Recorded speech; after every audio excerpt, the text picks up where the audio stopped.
Comrade Mabhillion niyaphila mfowethu. Siyaphila Mhlungwane kunjani? Siyaphila qhuma ingoma ngaphakathi awusichazele kuhamba kanjani? Namuhla lana Mhlungwane sine political debate la wa14 ngalama candidate akhona.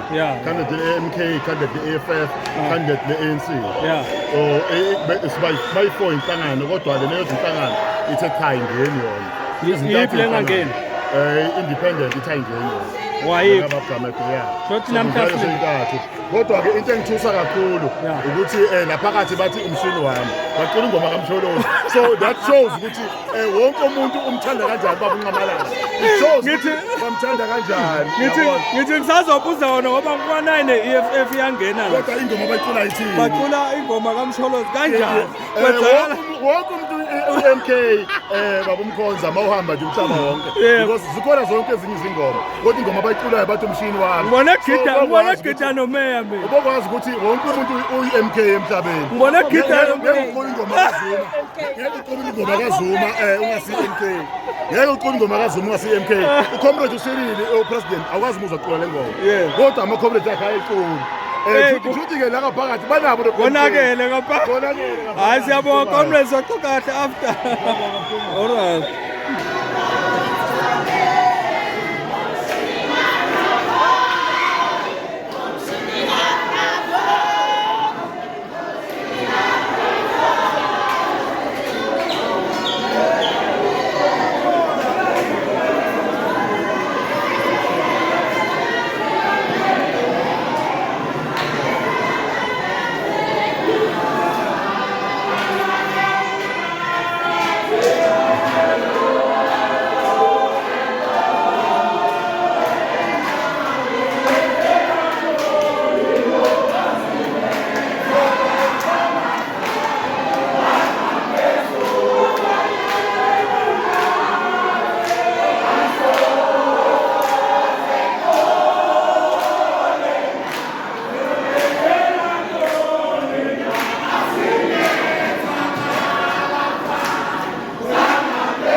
mani bathi lana kudebate umuntu ongase-candidate kanjani ukwazi njengomsakazi ukuthi kanjani phela lana kuthiwe debate yama-candidate hayi umamngilo osumeya akacontesti indawo uza kini bezindaba ngoba sibizwe yini bazindaba sikwazi ukuthi debate i-candidate noma umeya no phela thina silindele ukuthi kuzodebate ama-candidate nathi sazi lokho usho ngaloko komrade sibizele owezindaba umkhondo we-FM sike sithole i-clarity baba okay athi sibathole yes mhlaka 17 kuyena uDisemba ka-2020 okay ya ngconywana manje abadidiyeli bami laba ngibambisa nga-2 ukuthi ngicabanga ukuthi kubalulekile kakhulu ukuthi-ke i-audibility yethu izwakale la sikhona iphinde izwakale futhi ekhaya siyakubikelela nangapha mangabe kuwukuthi-kena usekhaya useza ngapha futhi khona la eholweni sikubingelele kakhulu sibonga kakhulu nje ukuthi-kena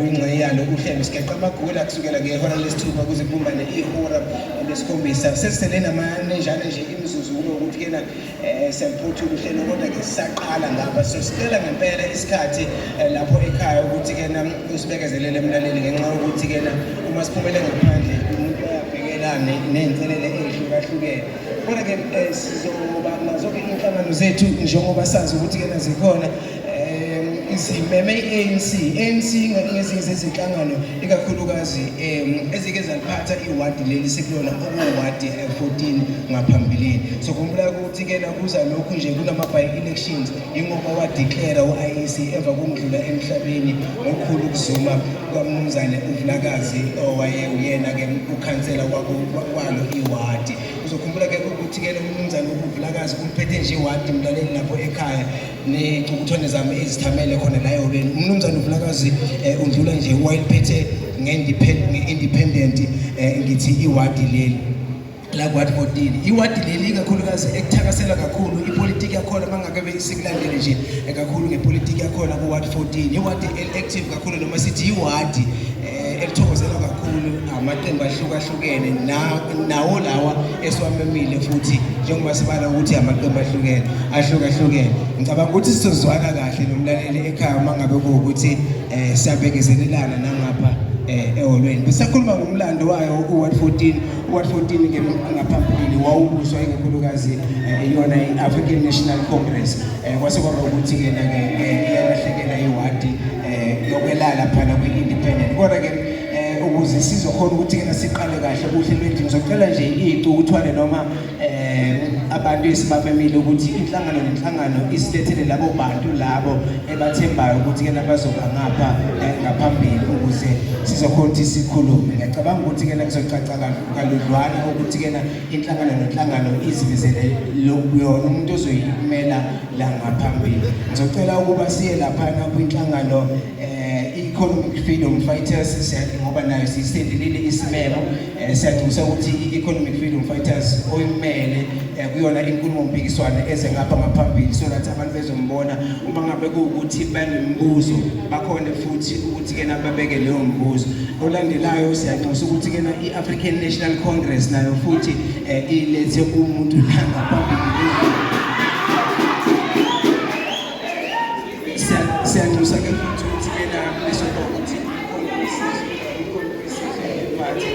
kuba ukuthi-ke uletha umuntu ngaphambili kuba ukuthi-ke uyamletha ngaphambili umuntu omele inhlangano siyanxusa-ke ukuthi-ke futhi i-AMSA i-independent nayo-ke sikwazise emlaleli nawo ubukeli lapho ekhaya siyanxusa ukuthi sikwazise ukuthi-ke kuningi-ke okwenzakalayo phambi kwami umlaleli lapho ekhaya siyafisa ukuthi sikwazise emlaleli ekhaya ukuthi njengoba silana isimeme sithumele laphana kwi-AMSA okuyi-independent isideclayinile yingakho-ke ungaboni ukuthi kuba khona umuntu okhona la ngaphambili ovela kuyona-ke i-AMSA kuyi-independent engenele nayo ukhetho lwalwa kuwadi 14 okay siyanxusa ukuthi-ke ama-candidates noma labo bantu abasuke bekhethwe izinhlangano beze ngaphambili ngiyafisa ukucacisa ukuthi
kuba umuntu bathi bona ngeke kube umuntu abangamlindele ukuba ukuthi uba khona okubekulindele kakhulukazi kunalela lapha ekhaya obekulindele izona izinhlangano lezi ezikhona ikona ukuthi kube khona labo abasemapalini labo abathi basemapalini kube ukuthi ibona ke abantu akudibitha nabo basikhuluma ngolimi lokucela impilo ngokulindele lokho ukuthi kube khona abantu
obesikilindele ukuthi inhlangano nenhlangano izikhethele yena umuntu ozomaphambili njengoba kuzobe kufanele kuqhubeke inkulumo mpikiswano ngokusho kwabo ngiyacacisa lokhu ngokusho kwabo ngisho khona ukuthi ke balindele bona umuntu ome ephaleni bebelindele umuntu ukuthi kube uyena ome ephaleni umuntu ozoba inkulumo mpikiswano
beyond Kusenzani. It's in a protocol. Whatever we're doing it through the protocol of the ANC. What's the protocol? As I said,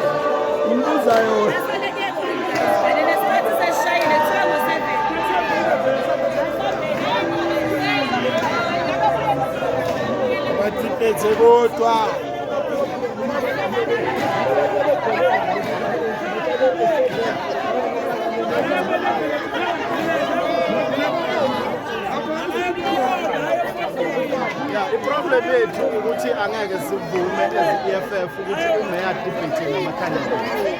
Thina into esiyifunayo njengoba siya kuma-by-election award-14 ukuthi candidate to candidate so that umphakathi uzokhona ukubona ukuthi labantu esibakhethile zama-political party esithi abayobavotela bangabantu abanjani. Umeya kudala debater ngama-elections okusongama-elections sonke debate abantu abangamasina ama-political parties. So la akavacate ispace sabantu abayocontesta ukuze badebate umphakathi uzobeza ukuthi bangabantu abanjani bavotela abantu ababaziyo ukuthi abangabantu abanjani. Ngiyabonga kakhulu baba ngiyasaba ukukhuluma nekhansela la angixolise emakhaya akuyena ukhansela i-candidate ikhansela vele sawona basiphingelele siyaphila bani siyabona sekuneliyo sekhona la sibaphumile abantu ngaphakathi kwenzakalani babu Simelane mhlawumbe yonke le process i-expose lento besiyisho ukuthi ANC ayina candidate ayina capacity yokulika iward 14 angeke udeploye umuntu uthi akakhethwe umphakathi ozohluleka ukuphendula ama-questions alomphakathi kumele adefendwe umphathi dololo. That shows the Lord how deep it also exposes ukuthi umpani wakamotha kalona i-candidate lase-ward 14 umpana ozosetshenziswa i-ANC ne-leadership yakamasipala. Umphakathi wase-ward 14 should not allow ukuthi lo mpana lili-MK bahlulwa yini ukum-alawa ispace a-debate namanye ama-candidates ezikapha. Why should he be defended by senior leadership akasiyikhansela umeya ukukhansela? Why should yena ahluleka ukurepresenta i-vision ne-position yakhe? This shows umphakathi wasemkhondo ukuthi i-leadership ye-ANC ayisekho, there is no capacity, akunalutho, it's just a bunch of thieves who are hiding under young children to continue looting. Siyabonga mfundisi.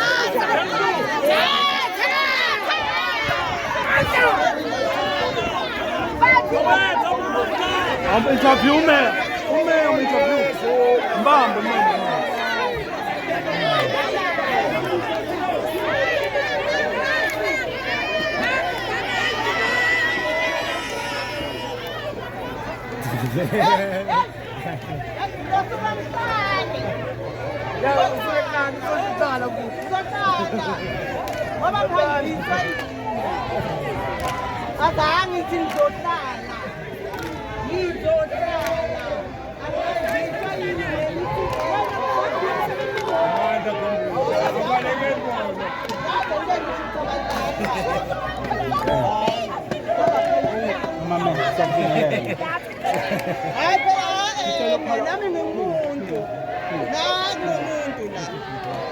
Mama wethu ninjani kodwa siyaphila baba njani siyaphila nathi mama siyabona ukuthi sicela ngisingabanayo kancane ngicela ukuphawula kwakho sibonile ugibela ngaphambili lapha ngoba ukuthi ke kumele ngene amanye ama-candidates akumele ajoyine so kwasekuba nekhayo sathiwa sicela uchazele umphakathi emakhaya kwenzakalani.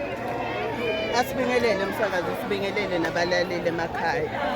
Msakazi kobaluleka ukuthi uma ngabe simenyiwe usifundise sesimemo lesikumemayo ukuthi sithini. Isimemo esithunyelwe umkhondo FM wasithumela ku-ANC uSecretary we-region uthe ufuna a party representative. So akasho ukuthi ayikasho ukuthi ufuna i-candidate. Therefore mina ngikhona ngila ngize on the instruction of u-regional secretary othe Comrade Gelos ngoba nguwo seduzane, go there and represent the ANC. Efanele singakubalekeli ke msakazi mina ngiumeya wasemkhondo kodwa umeya we-ANC I'm also a PEC member and a PWC member of the ANC. Therefore, i-ANC ngeke iswele i-resource ezeyirepresenta ngikhona. Angikwazi-ke lokhu abakushoyo kokuthi ngiphezulu, angikwazi ukwehla ngephansi. Kanti beyithini i-invitation? Beyithi ifuna abaphansi noma ifuna abaphezulu noma abaphakathi nendawo. Ayikasho njalo. Therefore, mina mangize la Umhlolo kancane bafowethu sinikile isikhathi sicela siphendulane. Siyabonga kakhulu siyaxolisa amaphazamiseko. Mina njengoba ngize la ngize on the instruction of the regional secretary. So angiyazi lento eyenza ukuthi babese bathi bafuna i-candidate ekubeni i-invitation ibingasho ukuthi bafuna i-candidate. Ukube bebathi i-invitation ifuna i-candidate asimsaba uMotho. Ngabe ungenile uMotho wa represent ANC but manje ayisenzeki kahle ngoba bekufanele bona batshele uMkhondo FM okunguwo o-organize lento lento ayika-organizwa yimi i-organizwe uMkhondo FM if abantu bebane problem ngoba kudala ngifikile la if abantu bebane problem ngabe bashilo ukuthi sine problem nge-representation thina sizo-representwa candidate. Therefore, let us sit down and come to an understanding ukuthi ama-candidates that are supposed to be representing. Empeleni namba uselapho okunye engakubuza kuba abaphakathi FM ngizile ukuthi amaqembu lawa azakhona la azibamele wona igama elihamba phambili lakho ukuthi wozumele ANC la ewa14 then kulawa amanye amaqembu kungavelanga so asazi ke mhlawumbe bakuyavela nokuthi nivumelene phambilini. Ngiyabonga msakazi lelo ke njengoba ngisho ukuthi abantu abacollapse i-interview akusiwo ama-members ka-ANC because ama-members ka-ANC they understand ukuthi i-candidate cannot represent itself. I-candidate limele i-ANC ngakho-ke uma ngabe kuvotwa though kunale candidate but people are voting for the ANC. Therefore the ANC must go and represent itself. Mhlambe ngicela ukuze nami umbuzo wanje mama wami oyiwanje mama uyacela ukuthi mhlambe i-councillor candidate ye-ANC mhlambe awuboni ni mhlambe kungaba nokuyithinyabeza ukuthi namhlanje ayikhonanga ukuthi iziveze phambi komphakathi ukuthi this is how I am ready to stand in front of umphakathi ngiphendule imibuzo yami. Angibuye ngicacise futhi umsakazi. I-candidate le-ANC alinayo i-manifesto. Uma i-candidate likhuluma nge-manifesto, likhuluma nge-manifesto of the ANC. Where I am sitting, thina siyi-ANC, we're talking about 6 pillars. Esithe i-local government ayi-concentrate kuwo. Therefore, angeke khinyabeze i-candidate lokho ngumuntu ongayazi politics. Mhlambe othi yena uma abantu bamvotele yena uzokwenzani. Thina lethi candidate silitrainile ukuthi awuyi lapha uthi wena uzokwenzani. Leyo nto izobe yenziwa on behalf of the organization. Therefore mina njengoba ngimele lokuthi ngitshela abantu ukuthi this is what the ANC is saying. This is what the ANC wants from its candidate so that izozwa kuphuma from the ANC ukuthi what is it that is expected from the candidate. Not from the individual. Not from the individual. Awukhulumeli wena. That is why uma ngabe kungasetshenzwa abantu bagijima bathi yi-ANC engasebenzi kanti la sebafuna ama-individuals. Why bangapunish that individual instead of the organization? It means bayazi ukuthi that person is standing on behalf of the organization. So what is wrong if the organization is coming and representing itself? Ngezwakala mama siyabonga kakhulu mama. Ngibonga kakhulu baba. Ngibonga kakhulu. Njoba sesizwile ke besixoxa namaqembu onke la okuyi-EFF, i-ANC ne-EFF, ANC ne-MK Party sibonile ukuthi igcine ingaqhubekanga i-debate njengoba sesizwile izathu zibekiwe kodwa ke seningayiphendulela nina ke balaleli nababukeli ukuthi niyibuka kanjani lento eyenzekile ningaphawula nisho ukuthi nina niyibuka kanjani. Magalela mhlambe nje 1 minute Magalela. Njenge-host yale debate yanamhlanje singathi kuniphatha kanjani ukuthi igcina isaqhubeka nge-debate le ebaluleke kangaka?